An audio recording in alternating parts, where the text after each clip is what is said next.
Hello नमस्कार दोस्तों, स्वागत है आप सभी का एक बार फिर से मेरे यूट्यूब चैनल पे। क्या आपका भी दाखिल खारिज का आवेदन बार बार रिजेक्ट हो जा रहा है? क्या बिहार में आप रहते हैं और आपका दाखिल खारिज सही से कंप्लीट नहीं हो पा रहा है? या फिर क्या आप कोई ज़मीन की रजिस्ट्री कराने वाले हैं और आप परेशान हैं कि दाखिल खारिज सही समय पर होगा या नहीं होगा?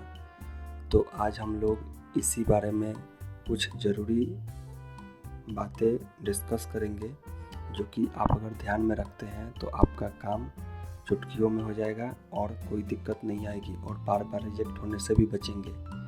बिहार सरकार ने भी कुछ गाइडलाइंस जारी किए हैं, वही हम लोग देखने वाले हैं कि कैसे वो आपके दाखिल खारिज को सही समय पे पूरा करने में मदद करेगा।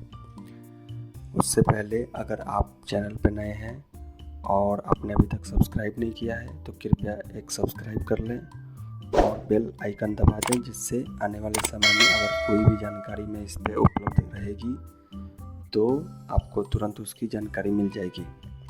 चलिए शुरू करते हैं। देखिए, बिहार सरकार के राजस्व एवं भूमि सुधार विभाग ने लोगों को जागरूक करने के लिए भी बताया है कि दाखिल खारिज आवेदन अस्वीकृत होने के सबसे बड़ी वजह एक ही है कि भूमि जो रहता है वो विवादित ना हो। ठीक है, अगर वो विवादित है तो आपका दाखिल खारिज सही समय पे नहीं हो पाएगा। ठीक है, और प्रॉब्लम ये भी होगा कि आप पैसे उसमें बर्बाद करेंगे, क्योंकि लिखाने का खर्चा सब कुछ पैसा उसमें लगता है, जो कि आपका नुकसान होगा। ठीक है, तो उसी से जुड़ी कुछ गाइडलाइंस बिहार सरकार ने जारी किया है।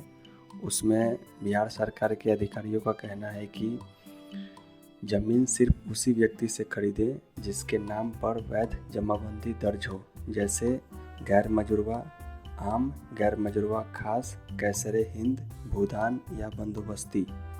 बिना जमाबंदी वाली ज़मीन खरीदने से कानूनी दिक्कतें आ सकती है तथा साथ ही ज़मीन का विवरण, नक्शा और विक्रेता की जानकारी ऑनलाइन जांच लें। ठीक है, उसके लिए कुछ वेबसाइट्स हैं जो कि मैं आपको इसी चैनल पे उपलब्ध करा दूंगा, आप उसको चेक कर सकते हैं। दूसरा है बिचौलियों से सावधान रहें।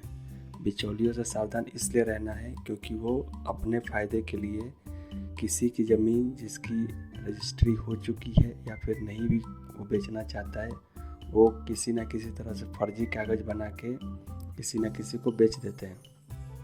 अगर आपने वो फर्जी ज़मीन खरीद लिया है तो आप बड़ी मुसीबत में फंस सकते हैं। क्यों? क्योंकि जब वो ज़मीन जिसकी है अगर उसने रजिस्ट्री नहीं किया है तो आपका वो ज़मीन हो नहीं पाएगा। ठीक है, तो बिचौलियों से सावधान रहें और बिना जांच पड़ताल किए आप ज़मीन ना खरीदें और ना बेचें। ठीक है, दूसरी बात है कि इन ज़मीनों की खरीद बिक्री पर रोक है, जैसे सैरात, बाजार, हाट, नदी, शहर, नहर, शमशान, कब्रिस्तान, मठ और मंदिर जैसी ज़मीन जो कि बिक्री के लिए उपलब्ध नहीं होते। ठीक है, ऐसी ज़मीनों की रजिस्ट्री कराने की कोशिश करने पर आपका दाखिल खारिज आवेदन दाखिल नहीं होगा, उल्टा खारिज हो जाएगा। इन नियमों का पालन करने से आप परेशानी से बच सकते हैं। ठीक है, तीसरा है दस्तावेजों का मिलान और सीमांकन जरूरी। ठीक है, जैसे अगर कोई ज़मीन आपको रजिस्ट्री करानी है, किसी की ज़मीन आपको खरीदना है, तो पहले उसके बारे में पूरा जांच करें। दाखिल खारिज कराने जाएंगे, आपका दाखिल खारिज नहीं हो पाएगा अगर आपने उसका खेसरा, खाता नंबर सब जांच नहीं किया है। जैसे खाता नंबर किसी और का, खेसरा किसी और का, आपको प्लॉट पता ही नहीं है, या फिर किसी ने आपको प्लॉट दूसरा बता के दूसरा ही ज़मीन रजिस्ट्री करा दिया है, तो फिर आपका दाखिल खारिज नहीं हो पाएगा। चौहद्दी आपका क्लियर होना चाहिए, चौहद्दी के चारों तरफ जिसका जिसका नाम है उसका नाम होना चाहिए। ये सब अगर सही से आप करवाते हैं तो आपका ज़मीन रजिस्ट्री होगा, वो सही से दाखिल खारिज भी हो जाएगा और फ्यूचर में कभी आपको दिक्कत नहीं होगी। ये भी है।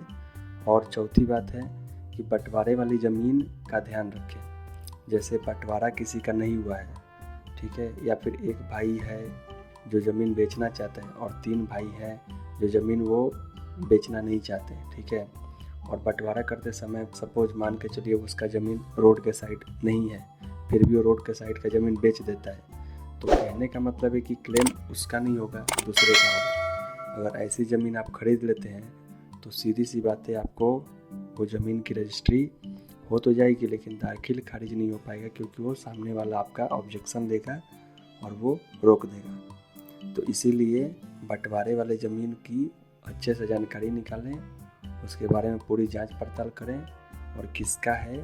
अगर वो रोड के साइड का ज़मीन बेच रहा है तो उसके 3 भाई अगर और हैं तो उनकी भी सहमति लें, कोई एफिडेविट बनवा लें या कुछ बनवा लें, जिससे आने वाले समय में आपको कोई दिक्कत नहीं होगी। यही कुछ जानकारियां हैं जो कि बिहार सरकार के अधिकारियों ने लोगों को सतर्क करने के लिए बताया है।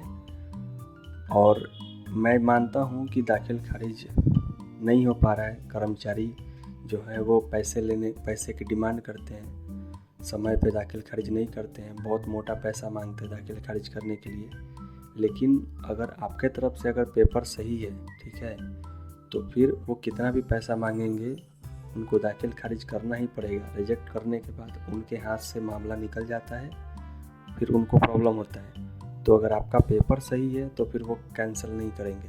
अगर आपने सपोज आपने रोड कच्ची सड़क लिखवा दिया है और वहाँ पे पिच सड़क है, तो फिर आप मुसीबत में पड़ेंगे, ठीक है। इसीलिए वो लोग पैसा मांगते हैं, क्योंकि उनको पता है कि अगर वो पैसा नहीं देंगे तो हम लोग फंसा सकते हैं। तो आप अपने तरफ से कागज़ सही रखिए, सब कुछ सही कीजिए, सोच समझ के कीजिए, तो फिर आप इस विवाद में नहीं फंसेंगे और आपका काम जल्दी हो जाएगा, ठीक है। उम्मीद करता हूँ कि आपको ये जानकारी अच्छी लगी होगी और ये जानकारी बहुत ज़रूरी है। अगर कोई लोग दाखिल खारिज कराना चाहते हैं या फिर ज़मीन की रजिस्ट्री कराना चाहते हैं, नए हैं, उनको नहीं समझ में आता, तो ये आप उनको शेयर कीजिए, क्योंकि उनको भी पता चले कि क्या क्या दिक्कतें आती है और क्या क्या करना चाहिए, ठीक है। उम्मीद करता हूँ वीडियो पसंद आया होगा। अगर पसंद आएगा तो लाइक कीजिए और दूसरों को भी शेयर कीजिए। बहुत बहुत धन्यवाद।